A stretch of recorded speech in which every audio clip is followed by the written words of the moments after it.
بتشوفوا كتير في فيديوهاتنا تلاقينا حاطين كده كونسول تيبل او ترابيزه في ظهر الكنبه، وانا بستشيك قوي الحركه دي. لو تيجي بس كده تبقى توري الناس الشكل. لو انا داخله في بيت وما عنديش مساحه افرش عليها كنبه، يعني انا هنا عندي المساحه في المخزن عندي صغيره ان انا احط كنبتين جنب بعض، ورا هنا مثلا كنبه 2 وكنبه 3. فهنا الامباكت وانا داخله السبيس هنا اول حاجه محدد لي المساحه. يعني انا عندي الريسبشن ينفع يتحط فيه قطعتين، فانا عندي هنا فاصل بصري ما بين القطعه دي والقطعه دي. طب ايه فكره ان انا احط هنا كونسول؟ لما انا بحط هنا كونسول، لو عندي حد قاعد هنا، بغض النظر ان ظهر الكنبه زي القمر يعني وفيها موفمنت وحركات هنجيلها، بس شكل الكونسول انترستنج جدا. هنا الكونسول ده بسيط قوي، حجمه مش كبير، وعاملين له شكال بسيط.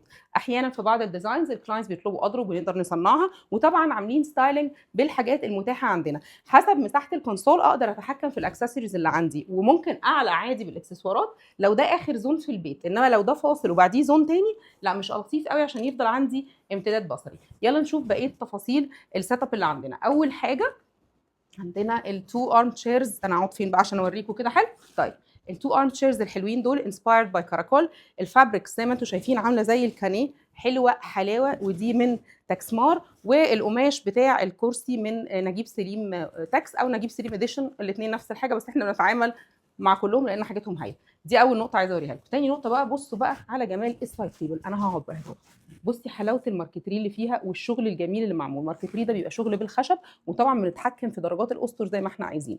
هنا خدنا الموديل بتاع الترابيزه. الطبيعي ان الترابيزه دي من تحت تبقى نحاس، لكن طبعا تكلفتها هتبقى رهيبه، فقلنا هنعوض النحاس بخشب معمول يدوي قيمه، والدهان بتاعه متظبط زي ما انتم شايفين وشكله ناعم جدا.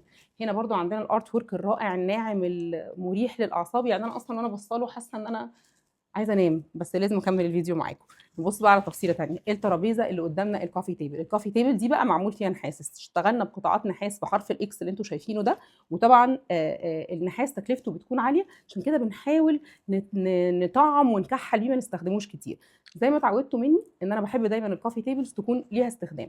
انا تعمدت نحط حاجات على الكوفي تيبل من تحت عشان اوريكم ان انا لو عندي ترابيزه زي دي في الصالون او في الليفنج روم، لو جالي ضيوف هشيل كل الحاجات اللي عليها واقدر احطها تحت.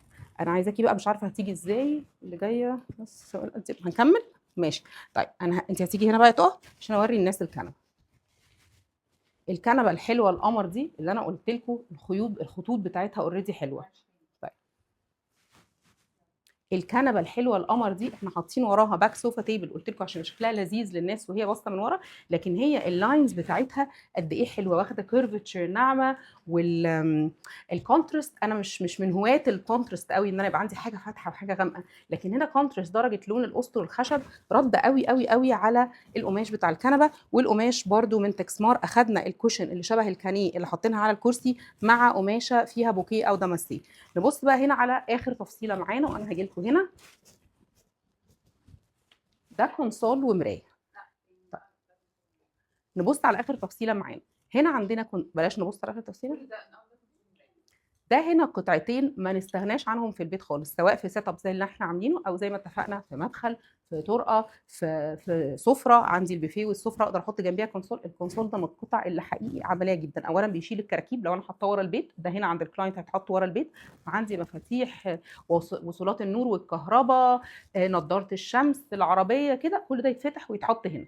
وعندي المرايه دي عشان وانا خارجه كده اقوم باصه لكم كده واعدل لبسي ويبقى شكلي لطيف وانا نازله من البيت، وانا داخله برده ما اخضش الناس اللي عندي في البيت. برده الكونسول ده فيه تفصيله لطيفه ان هو فيه لور شيلف او فيه الرف التحتاني، ده بيديني مساحه ان اقدر اكسسورايز برده واحط تفاصيل تحلي الكونسول اكتر. احنا بس مستخدمين المتاح، يعني الهايت دي كبيره شويه على الكونسول، بس احنا مستخدمين المتاح. قولوا لي عجبكم الريسبشن ولا لا، وخدتوا بالكم او السيت اب ولا لا. ثانيه، قولوا لي عجبكم السيت اب ولا لا، واخدتوا بالكم من الاختلافات درجات الاسطر مع الذهبي اللي هنا مع الذهبي اللي هنا مع الذهبي اللي هنا، ان هم مش متطابقين ومش مطقمين، لكن في الاخر الاوفر لوك طالعه شيك وحلوه زي ما انتم شايفين. اشوفكم في فيديو جديد.